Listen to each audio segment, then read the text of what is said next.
Another couple who managed to stick together for years despite the pressures of the music business are Pat Benatar and guitarist Neil Giraldo.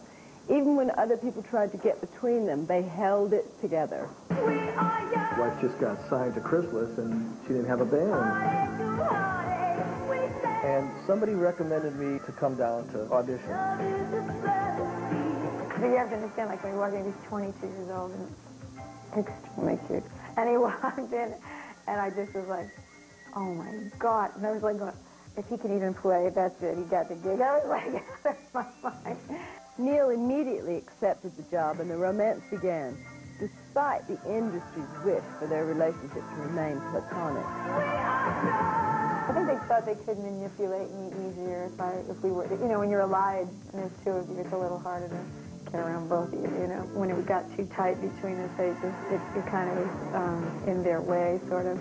So they were making it very difficult, and especially on him. So we kind of split up. The pressure was incredible, so he really couldn't deal with it, and it was very painful. We had to do an entire tour together when we weren't together, and it was the poor band. I mean, they were like, oh God, please, can they go on another bus? Can they like go anywhere? We were driving everyone crazy.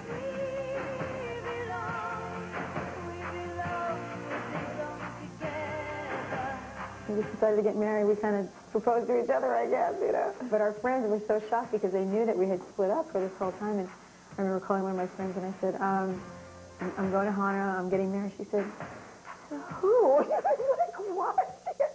So we were kind of sneaking out of town. You know, we really just made it up in like 3 or 4 days. We really decided to get married, and then 2 days later we actually did. So yeah, we just got the tickets. Flew to Hana in Hawaii and got married. With a few hotel guests as witnesses, they tied the knot and promised each other a lifetime of love and happiness. We went in there for a lifetime commitment. Neither one of us. It's really good if you both go in there wanting the same thing. So we did. We didn't want, you know, neither of us wanted short-term commitments here. So. And they do usually want the same thing, except when it comes to songwriting in the morning.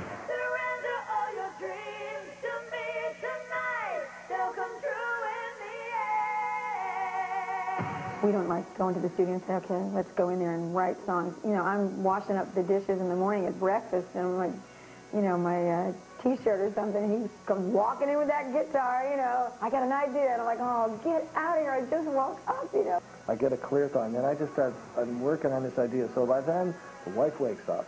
I'm already awake, and then, you know, I'll start strumming a little bit of something, and she'll be doing something, and she goes, nope, I'm not listening, I'm not listening, I'm not listening, and all of a sudden someone will go, you know, that ain't fair. And then the next thing you know, there's music, that's pretty good. So that connects like that. And then after that, it could be, I'm not staying here, I'm leaving the house, I'm going away for a couple Meanwhile, hours. I can't stop writing it in the car because he's already like stuck it in my head. So it works out good. Their creative partnership is at work in the kitchen as well. I cook. Cook? Yeah, I cook, definitely. I cook all the time. Terrible cook, great cook. They said I was a terrible cook. I'm going to kill you. God. Fantastic cook. I cook really good. But, yeah, I do that. It's very traditional in our house. You take care of children, too. Oh, no, we trade off. We share the kid thing a lot, but, I mean, you know, he's doing the garbage and I'm doing the cooking. You know, it's, that part's pretty traditional in our house. It's a very good balance. You know, he's really much more even and he's calmer. He's a lot calmer, and I'm, you know, a maniac, so this is really good. It works out great.